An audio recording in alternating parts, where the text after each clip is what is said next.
Bíblia, Marcos 7. De 1 a 13. Marcos 7, 1 a 13.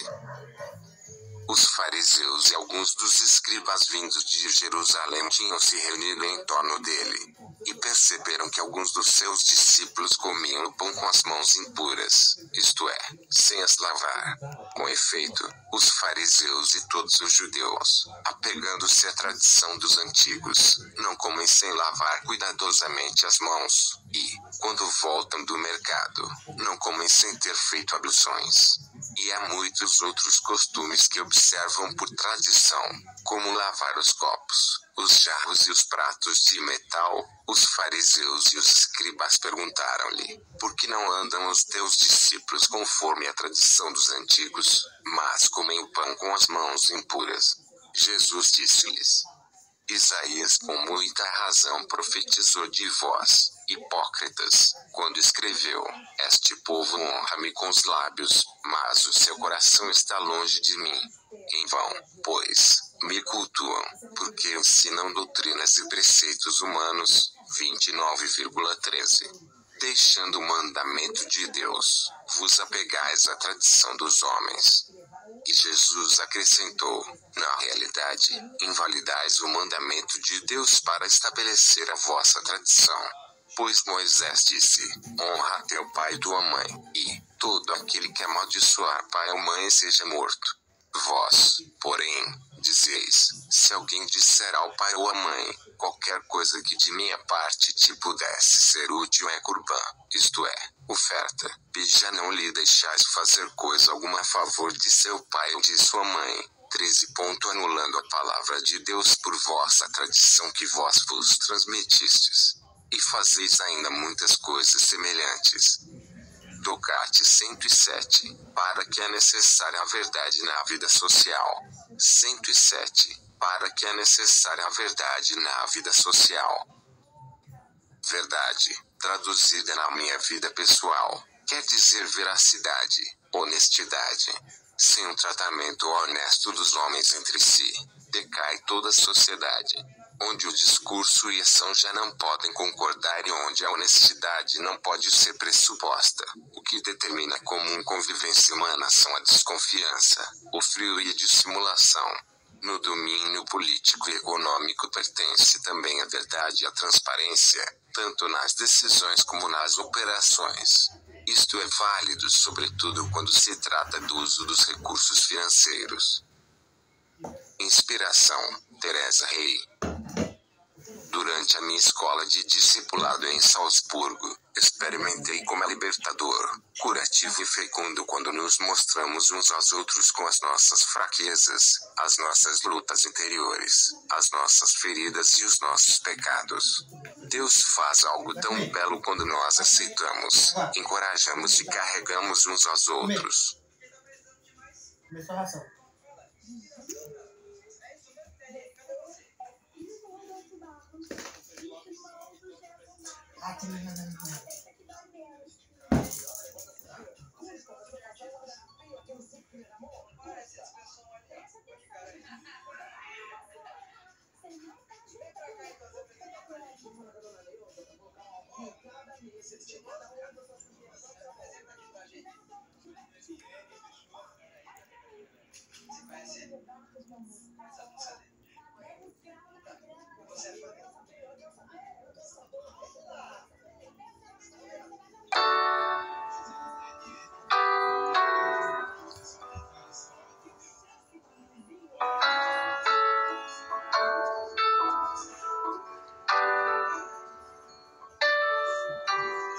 Em nome do Pai, e do Filho, e do Espírito Santo.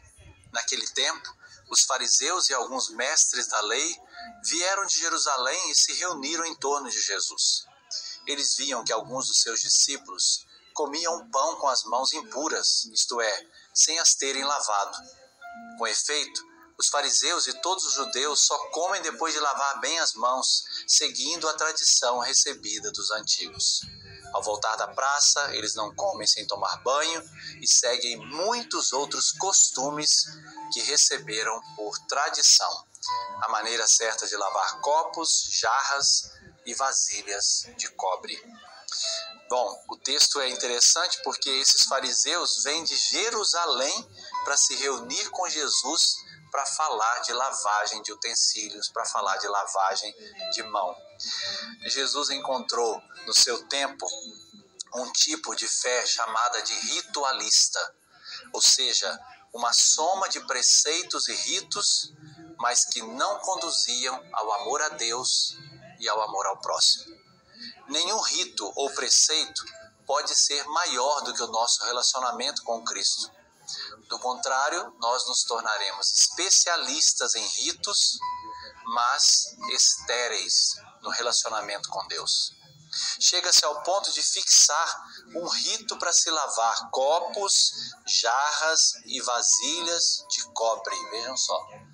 Isso que parece muito mais o toque, né, do que um gesto religioso. O toque é aquele transtorno obsessivo compulsivo, né? De que adianta a mão limpa, mas o coração sujo? Sujo pela malícia, sujo pela vingança, pela ganância de poder, pelas maquinações de maldade. Jesus encontrou tudo isso.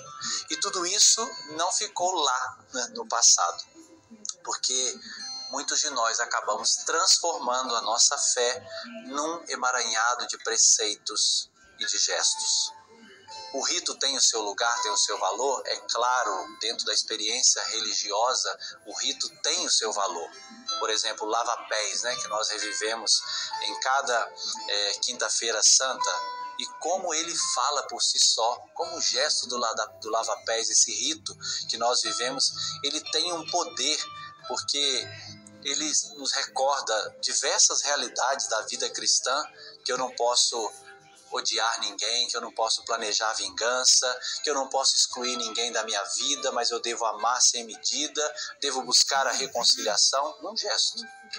Vejam, quando um rito ele está no seu devido lugar, ele ganha um significado e nos coloca em comunhão profunda com Cristo e com a vida de Cristo. O evangelho de hoje é uma chamada de atenção para todos nós cristãos que trazemos lindas tradições da nossa fé, mas corremos o risco de viver todas elas sem nos encontrar com Deus e com os nossos irmãos. Quando formos cumprir qualquer rito ou tradição da nossa fé, coloquemos o nosso coração naquilo que nós fazemos e não deixemos que coisas preciosas que nós temos na nossa tradição se torne algo mecânico e algo estéril. Que o Senhor nos ajude com a sua graça. Sobre todos vós, desça a bênção do Deus Todo-Poderoso, Pai e Filho e Espírito Santo. Amém. Intercessora dos doentes, a Santíssima Virgem Maria, a Mãe de Jesus, é, por excelência, santa entre os santos. Nas suas dezenas de aparições reconhecidas pela Santa Igreja Católica está a de Lourdes. A partir dessa aparição, Nossa Senhora, neste título de Lourdes, é invocada por fiéis de várias partes do mundo, que lhe apresentam situações de saúde, tornando-se assim, a padroeira dos doentes. Aparição. Foi no ano de 1858 que a Virgem Santíssima apareceu 18 vezes nas cercanias de Lourdes, França, na Gruta Massabielle, a uma jovem chamada Santa Marie Bernard Soubirous, ou Santa Bernadette. Essa santa deixou por escrito um testemunho que entrou para o ofício das leituras de 11 de fevereiro. Escritos. Certo dia, fui com 2 meninas às margens do rio Gave buscar lenha. Ouvi um barulho, voltei-me para o prado, mas não vi movimento nas árvores. Levantei a cabeça e olhei para a gruta. Vi, então, uma senhora vestida de branco. Tinha um vestido alvo com uma faixa azul celeste na cintura e uma rosa de ouro em cada pé, da cor do rosário que trazia com ela. Somente na terceira vez, a senhora me falou e perguntou-me se eu queria voltar ali durante 15 dias. Durante 15 dias lá, voltei, e a senhora apareceu-me todos os dias, com exceção de uma segunda e uma sexta-feira. Repetiu-me, várias vezes, que dissesse aos sacerdotes para construir, ali, uma capela. Ela mandava que fosse à fonte para lavar-me e que rezasse pela conversão dos pecadores. Muitas e muitas vezes perguntei-lhe quem era, mas ela apenas sorria com bondade. Finalmente, com braços e olhos erguidos para o céu, disse-me que era a Imaculada Conceição. Nossa Senhora de Lourdes e a conversão para os pecadores. Conversão para os pecadores. Maria, a intercessora, modelo da Igreja Imaculada, concebida sem pecado, nessa aparição, pediu o essencial para a nossa felicidade, a conversão para os pecadores. Ela pediu a conversão dos pecadores pela oração, conversão e penitência. Contexto. Isso aconteceu após 4 anos da proclamação do dogma da Imaculada Conceição. Deus quis e sua providência santíssima também demonstrou, dessa forma, a infalibilidade da Igreja, que chancela do céu essa aparição da Virgem Maria em Lourdes, os milagres que aconteceram e continuam a acontecer naquele local, aonde as multidões afluem, o clero e vários papas estiveram. Oração, proteção e refúgio.